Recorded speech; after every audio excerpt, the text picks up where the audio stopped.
فصل 8.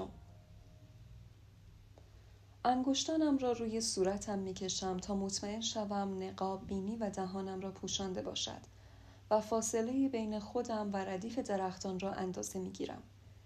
صدای خشخش گام‌های نمگی را موقع نزدیک شدن می‌شنوم.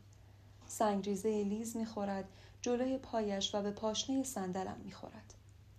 با صدای بم و دورگه و با لحن کشیده می‌گوید همه شراب‌ها رو تموم کردیم. واضح هست که فکر می‌کند من خدمتکارم. 1-2 پارچه دیگه باید کافی. لحن شادش متزلزل می‌شود. چرا داری اون طرفی میری؟ اونوری هیچ ربطی به تو نداره. نمی‌توانم جواب بدهم. صدا ندارم. و اگر هم داشتم چه می‌گفتم؟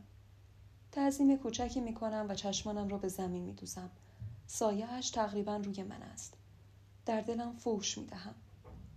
ناری با صدای بلند و مطمئن میگوید ارباب نمگی، اون دختر کاری نداشته باشی. به اندازه کافی کار داره و نمیتونه دستور شما رو اجرا کنه. مکث کوتاهی ایجاد میشود و من نه حرکت میکنم نه نفس میکشم. سپس نمگی نخودی میخندد. وقتی برمیگردد صدایش دور و محو میشود. زبون تندت هیچ وقت آدمو ناامید نمیکنه ها. ناری با همان حالت مطمئن میگوید میتونی بری دختر، توجهی به وراجی‌های مستانه ارباب نکن. از فرصتی که ناری برایم فراهم کرده استفاده می‌کنم و مصمم دور می‌شوم. وقتی بین درختان پنهان می‌شوم می‌توانم صدای نمگی را بشنوم. من مستم؟ هیچ وقت نمی‌تونم تشخیص بدم. چه مست چه هوشیار، دنیا واسه من یه شکله. ناری به شوخی می‌گوید بیاین این نظریه رو امتحان کنیم. می‌خوایم یه دست ورق بازی کنیم؟ پاگودا را پشت سر می‌گذارم و به دل جنگل می‌زنم. هرچه دورتر می‌شوم، نور پیروزی سرمست کننده فرارم که قلبم را روشن کرده کم سوتر می‌شود. مسیر پیش رویم تاریک و پرپیچ و خم است. برعکس بخش خدمتکاران یا عمارت کلاه‌فرنگی کنار دریاچه، درختان اینجا بیشمارند. پوشش گیاهی انبوه درختان بالای سرم سایبان شده و جلوی مهتاب را گرفته است. سکوت وهمناکی در جنگل حکم فرماست.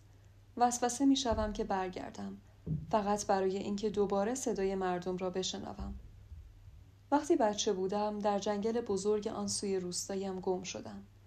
دنبال جون و ناری رفته بودم که با دیدن روباهی راهم را کج کردم. ساعتها پرسه زدم تا اینکه بالاخره لای ریشه های درخت کافور بزرگی پناه گرفتم. نشستم، زانوهایم را به بغل گرفتم و از ته دل حق حق کردم. چون می ترسیدم تا ابد در جنگل گم شده باشم یا بدتر یک جن من را بخورد. یادم نمی آید چطور سرانجام از جنگل خارج شدم. پیدایم کردند یا خودم راهم را دوباره پیدا کردم. احتمالاً 5 یا 6 سالم بود و با این حال آن خاطره در ذهنم پشت مه پنهان شده.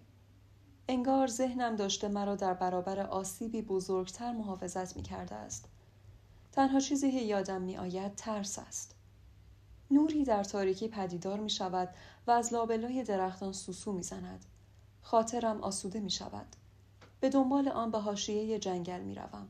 عمارت فرنگی درست همانطور که ناری توصیف کرد در جزیره‌ای در مرکز دریاچه است و تنها با پل چوبی باریکی می شود به آن رسید. نور سوسوزن از فانوسی ساطع می شود که در دست کسی است که دارد آهسته از پل عبور می کند. بلافاصله شخص فانوس به دست را می شناسم. الهه شانس امشب دارد به من می خندد. با نزدیک شدن کرین پشت درختی پنهان می شوم. وقتی شخص دومی که ناگهان انگار از دل تاریکی ظاهر شده به او می پیوندد تقریباً جا می خورم. زنی است که لباسی مانند ناری به تن کرده است. تعظیم می کند. سرورم. کرین موقرانه سرش را اندکی خم می کند و جوابش را می دهد. خبر یا گزارشی داری؟ همه مهمانها بازرسی بدنی شدند. چیز مهمی پیدا نشد جز چند تا محافظ در بین راهبه های خاندان روباه که طبق دستور اربابشین اجازه ورود بهشون داده شد. اکثر مهمانها غر زدن ولی اجازه دادن بازرسی بدنی شن. اربابان خاندان ببر و خاندان دورنا اما کمی سرسختی نشون دادن. با صدای بلند اعتراض کردن و خواندن نیلوفر آبی رو متهم به بی‌احترامی به مهموناشون کردن. با شنیدن این حرف کرین غرغر می کند. نباید اجازه چنین اهانتی داده بشه. اربابشین زیادی بخشنده است. وقتی نگهبان متقابلا پاسخ نمی دهد، کرین می گوید چیه؟ انگار می خواهی حرفی بزنی. او تعلل می کند. بعد می گوید شایعه‌ای بین مهمونها پخش شده که قدرت خدای دریا و همچنین قدرت اربابشین رو به افوله. کمتر از 1 سال پیش اربابشین از شیکی شکست خورد. دوستیشون کاملا جبران ناپذیر خراب شد. بدون همچین همپیمان وفادار و قدرتمندی خیلی ها معتقدن نقش اربابشین در جایگاه نگهبان این شهر به آخر رسیده و خدای دریا بدون داشتن اربابشین برای محافظت با دور شدن او و کرین از درختان صدایش محو می شود. من در حالی که خودم را هم سطح زمین کرده ام به دنبالشان می روم. کنجکاوم که به بخش‌های بیشتری از حرفایشان گوش دهم، اما وقتی به آنها می رسم فقط اجازه مرخصی دادن کرین را می شنوم.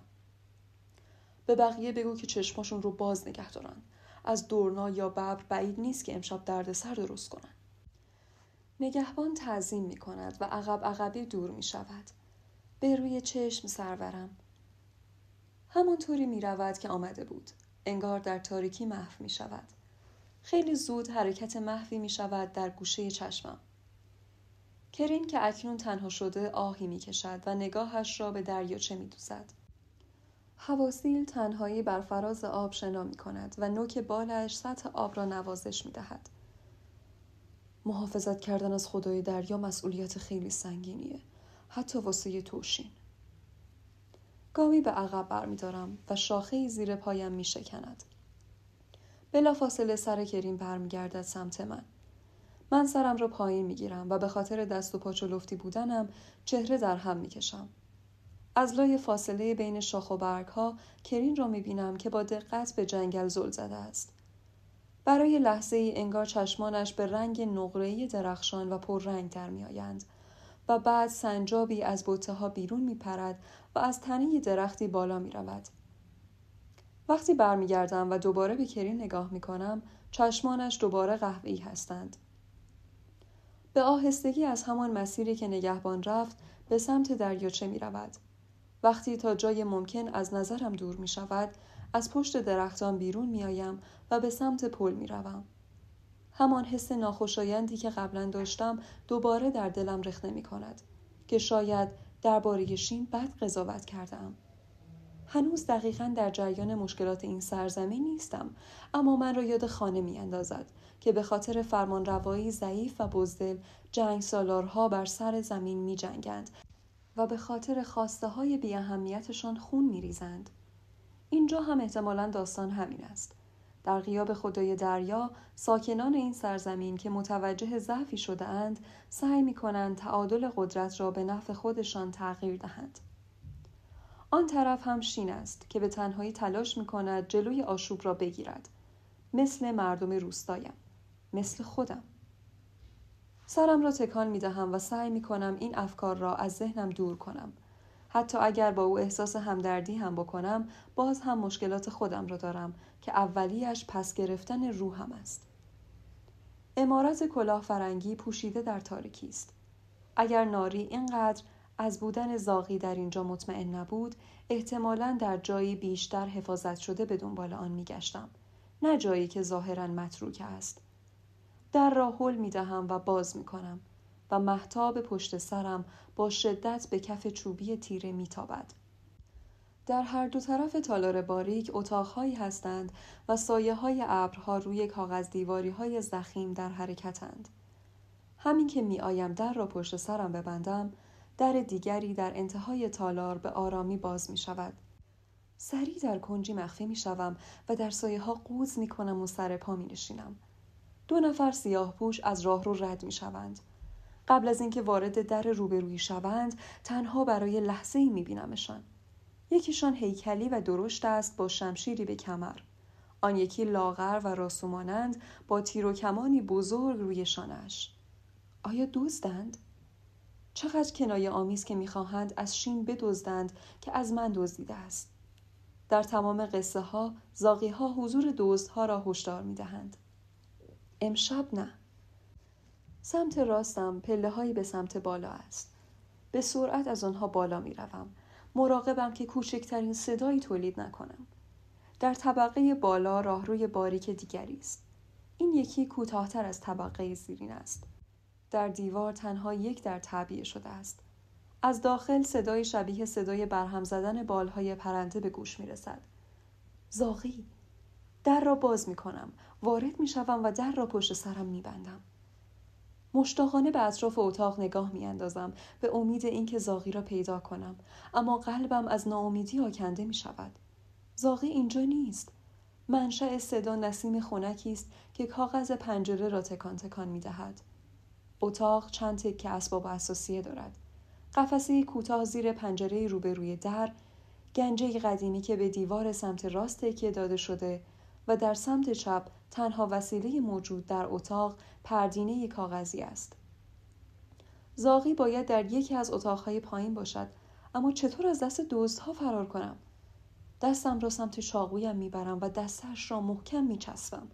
صدایی از تالار بیرون به گوش میرسد. صدای نزدیک شدن قدمها. میدوم سمت پردینه و پشتش مخفی میشوم و درست همزمان با باز شدن در روی زمین قوز میکنم و سر پا مینشینم.